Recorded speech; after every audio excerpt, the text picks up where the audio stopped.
Hello दोस्तों, good morning. कैसे हैं आप सब? उम्मीद करती हूँ सब अच्छे होंगे। तो यहाँ पर परी बैठी है रॉकिंग चेयर के ऊपर। ये है सोनी और ये है अरहान, इसका भाई। ये मेरी सिस्टर जो मदीना मेरे साथ रह रही है, उसके बच्चे हैं। तो आज मैं इनका नाम भी इंट्रोड्यूस करा देती हूँ। और यहाँ पर मैं आदिल से कोई बात कर रही हूँ। आदिल के प्रैक्टिकल ख़त्म हो गए हैं, तो इस कॉलेज छोड़ करके घर ही आ रखा है 4-5 दिन के लिए। फिर से इसके मेन एग्ज़ाम स्टार्ट होंगे तो वापस से ये कॉलेज चला जाएगा। तो आज 26 अप्रैल है, संडे का दिन है। तो ये मम्मी इनकी लंच की तैयारी कर रही हैं। तो सबकी छुट्टी है, तो आंटी भी आ चुकी हैं। 12:30 बज चुके हैं। और ये जो है 10 बजे से व्लॉग स्टार्ट हो रहा है मॉर्निंग का। आपको इसमें कोई रूटीन नहीं देखने को मिलेगा। तो आंटी पोंछा लगा करके बाहर पोंछा लगाने जा रही हैं। तो एक्चुअली आज जो है परी का, जिसका नाम जारा है, उसका हैप्पी बर्थडे है। और दूसरा उसका ड्राइंग का एग्ज़ाम भी है। ड्राइंग का एग्ज़ाम के लिए वो जा रही है हौज खास। 7 बजे तक वहाँ से आएगी तो हम इसके बर्थडे की तैयारी करेंगे। तो ये देखिए वो चली गई है हौज खास और हम उसके बर्थडे की तैयारी कर रहे हैं। यहाँ पर बच्चे तैयार हो चुके हैं और मेरी बहन जो सना है वो भी आ चुकी है। सना और मदीना मेरे पास में ही रहते हैं। अक्सर हम लोग ज़्यादा मिलते जुलते रहते हैं और एक दूसरे की ज़्यादा हेल्प कर पाते हैं। और मेरी सबसे बड़ी सिस्टर जो है अफसाना उसका नाम, और सबसे छोटी सिस्टर है सवाना। वो लोग दूर रहते हैं। मेरी जो बाजी हैं वो रहती है गुड़गांव में, और जो सबसे छोटी बहन है वो रहती है सरिता बिहार में, जो आपने देखा होगा वीडियोज़ में। 1-2 दिन के लिए रह के भी गई थी। और बाजी संडे को आने वाली है तो आपको देखने को मिल जाएगा मेरी बड़ी बहन। परी का इंतज़ार कर रहे हैं। जैसे ही वो आएगी हौज खास से, हम लोग उसको हैप्पी बर्थडे बोलने वाले हैं। तो ये आ गई है और मैं अपनी कैप लगा के उसी तरीके से उसको सब लोग हैप्पी बर्थडे बोल रहे हैं। और बहुत खुश है वो एकदम से सरप्राइज़ देख करके। और बस अब वो थोड़ी देर में तैयार होने के लिए चली जाएगी। और उसके बाद आदिल को भेज देना है केक लेने के लिए। तो बहुत ही छोटा सा सेलिब्रेशन रखा है। हम लोग बर्थडे वगैरह ज़्यादा बड़े लेवल पर नहीं मनाते हैं। सिर्फ 10 साल तक ही हमने काफ़ी सारे लोगों को बुला करके बड़े लेवल पर बर्थडे मनाया था। अब हम लोग मतलब बच्चे खुश हो जाएं, केक कट कर लेते हैं घर में ही 2-4 लोगों को बुला करके, करीबियों को। तो बस बहुत ही छोटा सिंपल सा बर्थडे सेलिब्रेशन रखते हैं। तो ज़ारा चली गई तैयार होने के लिए, आदिल चला गया है केक लेने के लिए, और बस हम लोग उसका इंतज़ार कर रहे हैं। तो बहुत ही सिंपल तरीके से हमने बर्थडे सेलिब्रेशन करना है, क्योंकि मैं बीमार तो चल ही रही हूँ। घर में थोड़ा परेशानी, सैडनेस का माहौल भी था। तो लगा थोड़ा सा कुछ हैप्पीनेस वाला एक्टिविटीज़ प्रोग्राम होगा तो सबको ही अच्छा लगेगा। सबके सर से जो है थोड़ा सा परेशानियों का बोझ कम होगा। तो हमने बर्थडे के लिए बोल दिया मैंने अपनी बहनों को कि छोटे लेवल पर, बहनों को, अपने भाई को और उसके भाई को, कि छोटे लेवल पर सही इसका बर्थडे नहीं मिस होना चाहिए। नहीं तो पूरे साल ये मुझे परेशान करती रहेगी कि आपकी वजह से मेरा बर्थडे नहीं मनाया गया, आप बीमार पड़ गए थे इस वजह से। तो वो ऐसे मुझे बोल देती है। तो मैंने कहा भैया मुझे इसकी बातें नहीं सुननी है, तुम इसका बर्थडे कैसे भी करके सेलिब्रेट कर देना। थोड़ा बहुत मैं कर पाऊँगी, ज़्यादा तो मैं कर नहीं पाऊँगी। तो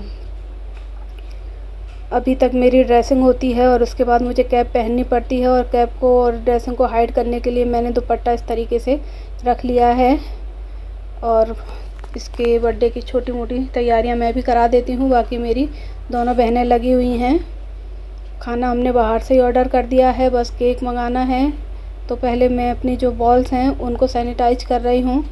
और केक देखते हैं कितनी देर में आएगा। सादिक भी आने वाला है। तो आदिल आ गया है केक लेकर के, कोल्ड ड्रिंक है और जो भी नमकीन बिस्किट वगैरह लाया होगा वो सब। तो देख लेते हैं क्या क्या लाया है। तो मैं इतने काम तो कर ही सकती हूँ, क्योंकि स्टिच थोड़ा थोड़ा काम करना स्टार्ट कर रही हूँ ताकि मुझे मरीज़ जैसी फीलिंग नहीं आए। क्योंकि बेड रेस्ट मेरे लिए तो सच में टॉर्चर बनता जा रहा है। बेड रेस्ट मेरे बस की बात नहीं है। मैंने 17-18 दिन होते ही गली में थोड़ा वॉक करना भी स्टार्ट कर दिया है। बाहर किसी को बिठा लेती हूँ कि भाई देखते रहना, अगर मैं गिर जाऊँ, बैलेंस का प्रॉब्लम हो जाता है ना कभी कभी, तो उठा के ले आना। अदरवाइज़ मैं तो चलूँगी ही, क्योंकि मैं 2 घंटे पार्क में वॉक करने वाली, योगा करने वाली इंसान से बेड रेस्ट हो पाना बड़ा ही मुश्किल लग रहा है। पर बीमारी है तो डॉक्टर की बात, घर वालों की बात भी माननी पड़ेगी। केक आ चुका है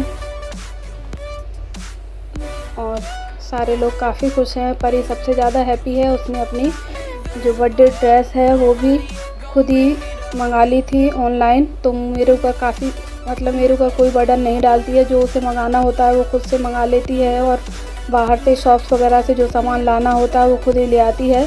तो मेरे बच्चों ने मुझे एकदम से फ्री कर रखा है, किसी भी चीज़ का कोई ओवरलोड मेरे ऊपर नहीं डालते हैं। तो बहुत ही समझदार और बहुत ही इंडिपेंडेंट बच्चे हैं मेरे बचपन से ही।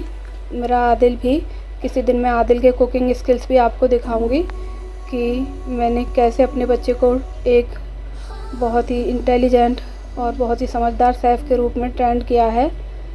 तो जल्दी ही आपके साथ वीडियो शेयर करूंगी।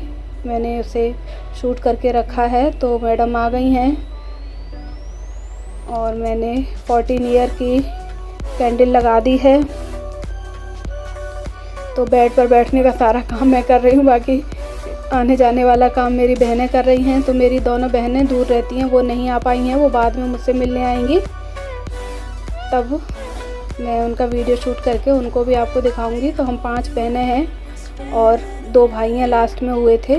तो ऐसा गांव में अक्सर होता है। हमारे टाइम पर ही 3-4 फैमिली ऐसी थी जिसमें 4-5 लड़कियां थी और उनके बाद 1 या 2 भाई उनके हुए थे। तो उस टाइम में ये सब कुछ नॉर्मल बात थी, चलता था। तो मैडम ने केक कट कर दिया है और कैंडल भी हमने बुझा दी हैं, क्लैपिंग भी कर दी है, और अपने लेवल पर सब लोग छोटा छोटा वीडियो शूट कर रहे हैं। किसी ने स्टेटस वगैरह लगाना होगा तो लगा सकते हैं। तो परी बहुत ही ज़्यादा खुश है। खाना हमने बाहर से ही ऑर्डर कर दिया है, घर में बनाने का झंझट नहीं रखा है, उससे बहुत ज़्यादा ओवरलोड हो जाता है, बर्डन बढ़ जाता है। तो केक कट करके ये सबको खिला रही है। तो हम 3 बहनें हैं और 3 बहनों के बच्चे हैं। तो बस इतने में ही हम लोग खुश हो जाते हैं। मेरे बेटे की भी ज़्यादा एक्सपेक्टेशन नहीं है। आदिल का बर्थडे होता है तो अपने दोस्तों के साथ ट्रीट दे देता है, बाहर केक कटवा देते हैं उसके दोस्त। 2-3 केक बाहर काट के आता है, एक केक मैं घर में कटवा देती हूँ मौसी को ही बुला करके। बस इतने में ही हमारी ये फॉर्मेलिटी हो जाती है बर्थडे की, और बच्चे खुश भी हो जाते हैं।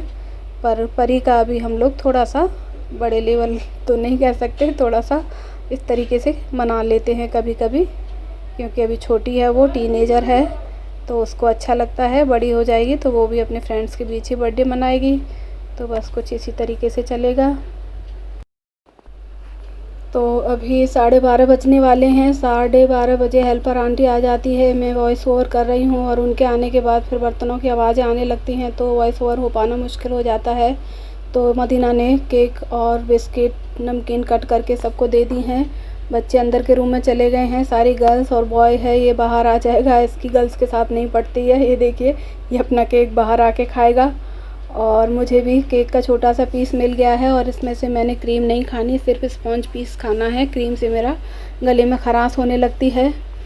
और ये अपना पीस भी लेकर के बाहर आ जाती है, और थोड़ी ही देर में आदिल खाना भी लेकर के आ जाएगा। तो बस खाना वगैरह खा लेंगे, और उसके बाद 9-10 बजे तक ये लोग घर चले जाएंगे। सादिक का घर भी पास में ही है, और ये सना का घर भी पास में ही है, मदीना तो यहीं रहेगी। तो बस 10 बजे तक सारा बर्थडे सेलिब्रेशन ख़त्म हो जाएगा। और मैंने इतना सा ही जो थोड़ा सा काम किया है, उसी में टायर्डनेस इतनी हो गई है कि मैं बस 8 बजे ही सो गई थी। खाना भी नहीं खाया था मैंने, सिर्फ केक खाया था, और इतनी थकावट हो गई थी कि मेरा लेटने का मन करने लगा, और मैं लेट गई थी। और उसके बाद मैंने कोई वीडियो शूट नहीं किया है। ये लोग अपना केक खाने के बाद खाना वाना खा करके अपना घर चले गए, और 10 बजे तक सारा प्रोग्राम ख़त्म हो गया था, क्योंकि नेक्स्ट डे स्कूल भी जाना था मदीना को और बच्चों को भी, तो जल्दी सोना भी था।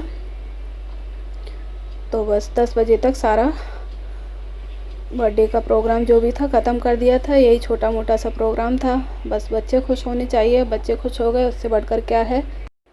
आप भी ब्लेसिंग दीजिए बेटी को। Thanks for watching.